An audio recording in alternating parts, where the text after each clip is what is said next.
नमस्कार, मैं हूं साक्षी राय और आप देख रहे हैं खरी बात। उत्तर प्रदेश में जिला पंचायत अध्यक्ष के चुनाव और अब ब्लॉक प्रमुखों के चुनाव में जो नजारा देखा गया, जो तस्वीर अब तक सामने आई है, वह मुख्य विपक्षी दल समाजवादी पार्टी के लिए तो जैसे को तैसा कही जा सकती है, लेकिन स्वस्थ लोकतंत्र और स्वच्छ विचारधारा के लिहाज से कितनी उचित और अनुचित है, यह अब चिंतन का विषय हो गया है।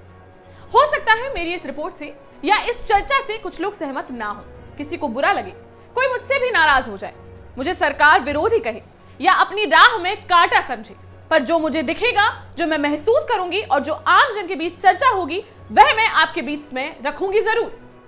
हो सकता है मुझे इसका नुकसान भी भुगतना पड़े।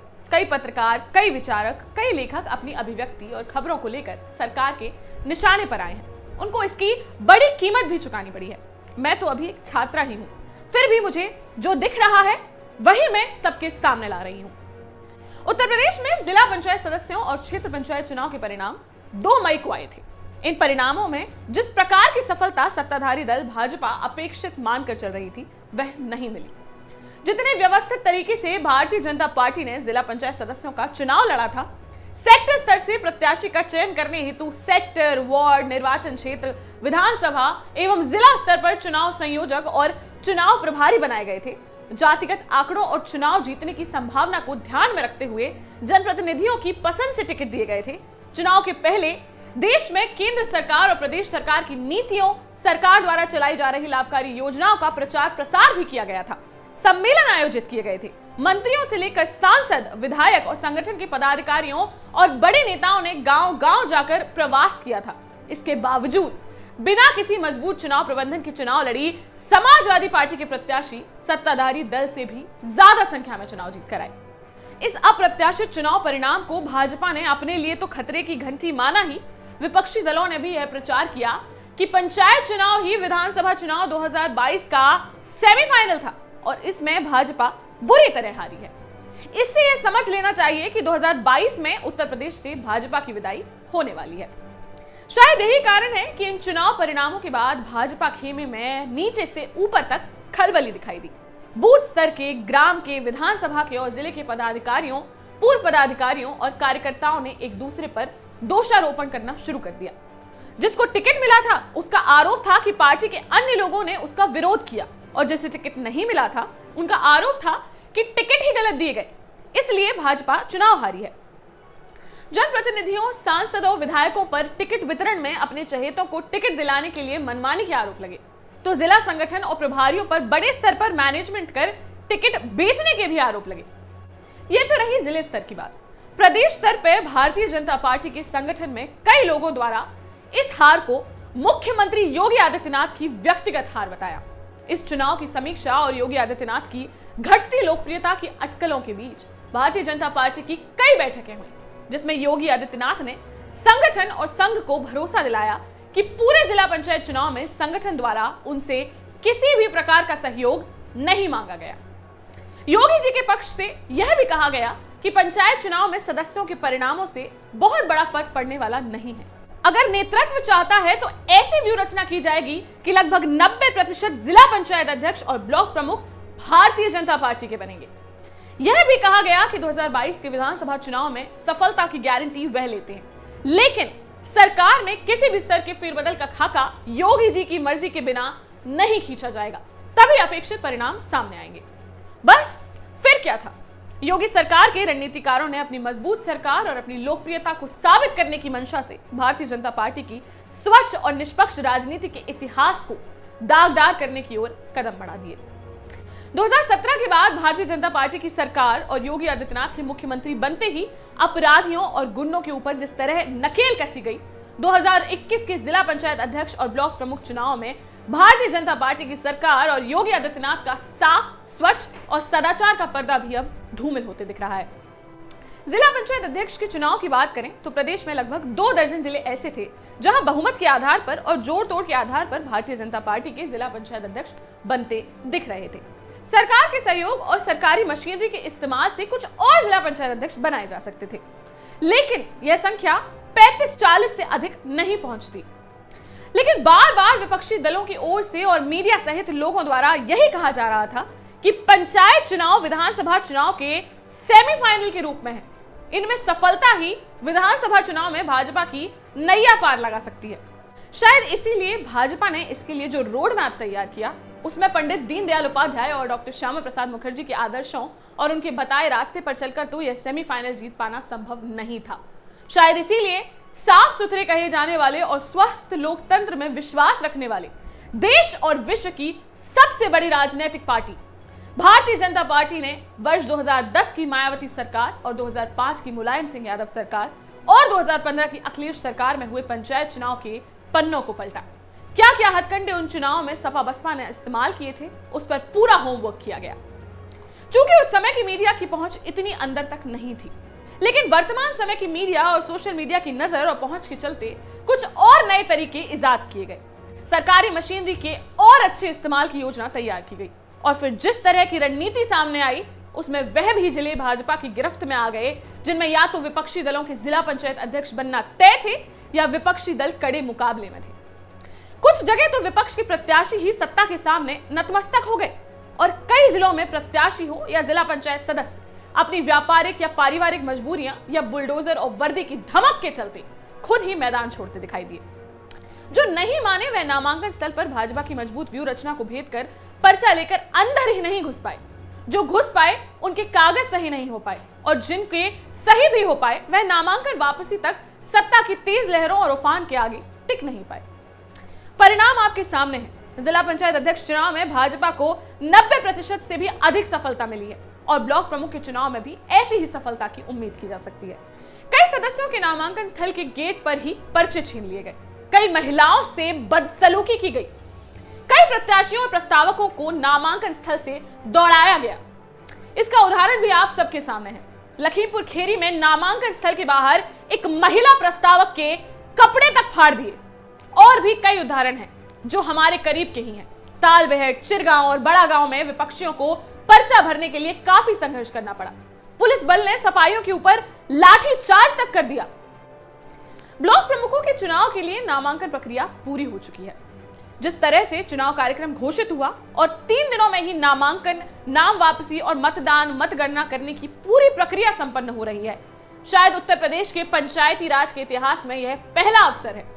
चूंकि इस चुनाव में गिने चुने मतदाता हैं, इसलिए निर्वाचन आयोग और सरकार की यह सोच हो सकती है कि नामांकन और मतदान में मात्र 2 दिन का समय होने के बाद भी सबको चुनाव लड़ने का और वोट डालने का अवसर मिल जाएगा।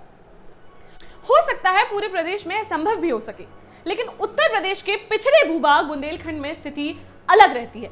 यहाँ के हजारों लाखों लोग रोजगार और मजदूरी के लिए देश के विभिन्न शहरों और महानगरों में जाते हैं। इनमें से कई बीडीसी सदस्य भी हैं जो चुनाव की घोषणा और नामांकन होने के बाद भी अब तक अपने घरों और विकास खंडों तक नहीं पहुंच सके हैं।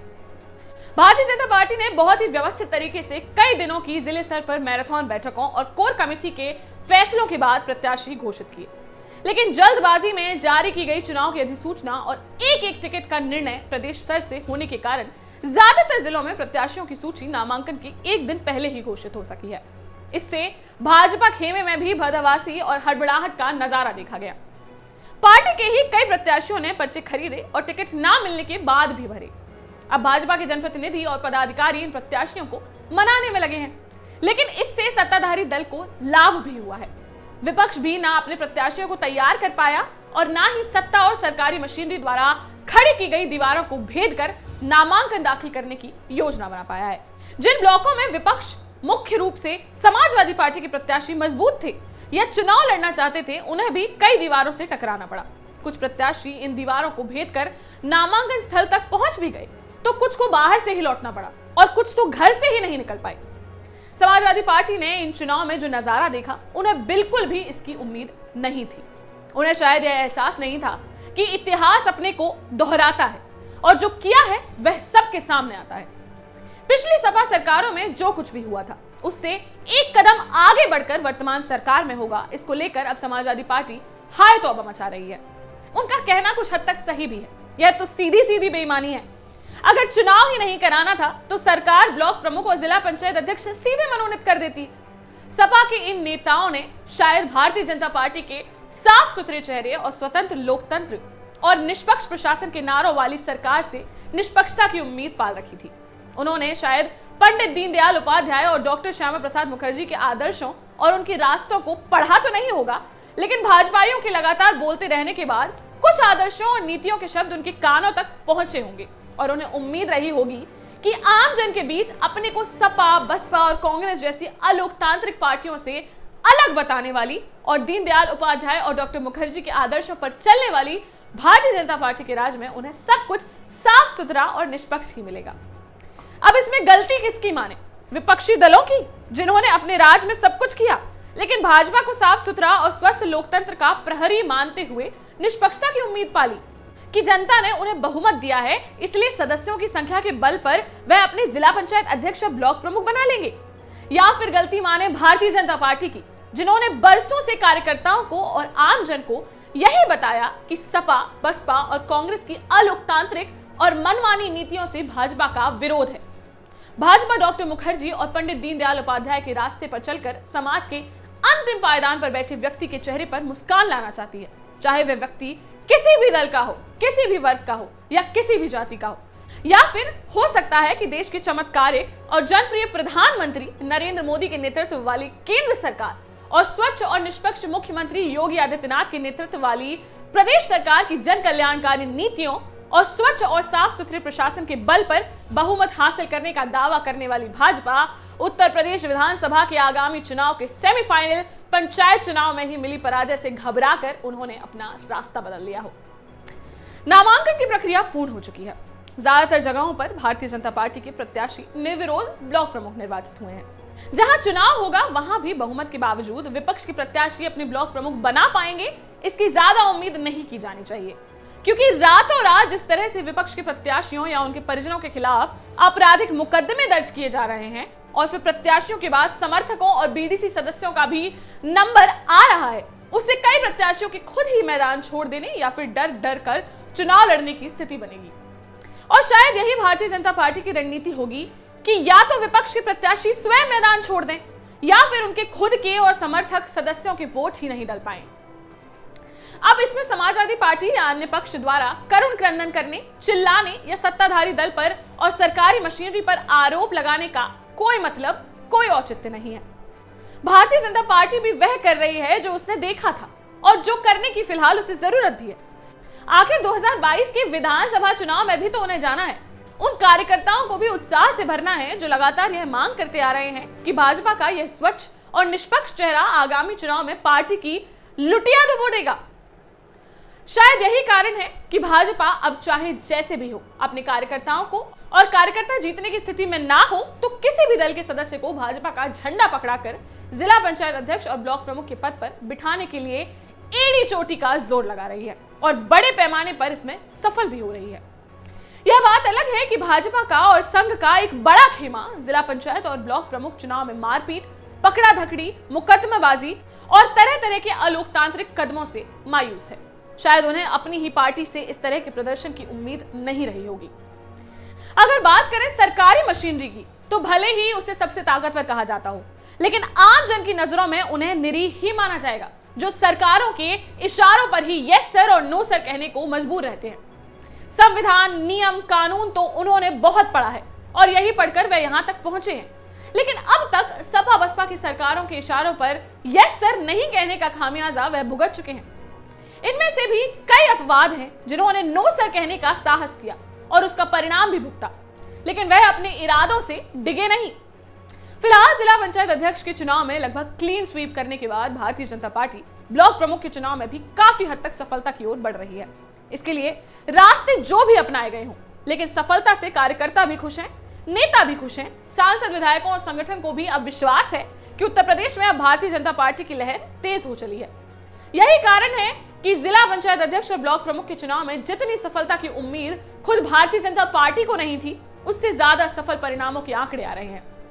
हो सकता है अब तक उत्तर प्रदेश में आम जन के बीच सरकार और भाजपा के प्रति कम होते विश्वास और बढ़ती नाराजगी को दूर करने को जो कोशिश भाजपा ने शुरू की थी, जिनमें गांव-गांव में जनप्रतिनिधियों और पदाधिकारियों के प्रवास करने और सरकार की नीतियों और जन कल्याणकारी योजनाओं का प्रचार प्रसार करने की मुहिम हो, या फिर कार्यकर्ताओं और आम जन से संवाद कर उनकी नाराजगी दूर करने का प्रयास हो, यह सब करने की जरूरत ही ना पड़े। वैसे भी विपक्ष बहुत मजबूत नहीं दिख रहा है।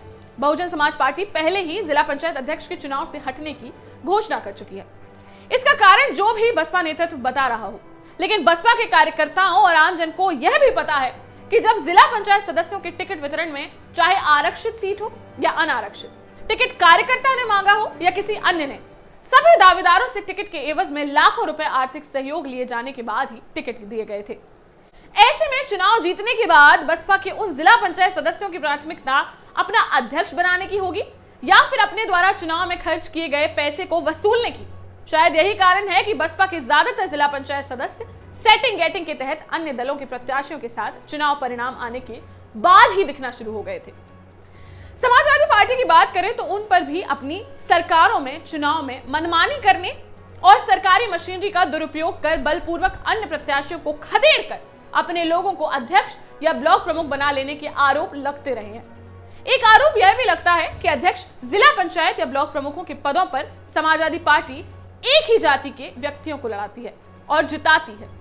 इसमें समाजवादी पार्टी के रणनीतिकारों का यह तर्क भी ठीक है कि संघर्ष के दिनों में उस जाति के अलावा कोई अन्य जाति मुकाबला करते दिखती नहीं है और ना ही नुकसान उठाने की क्षमता रखती है।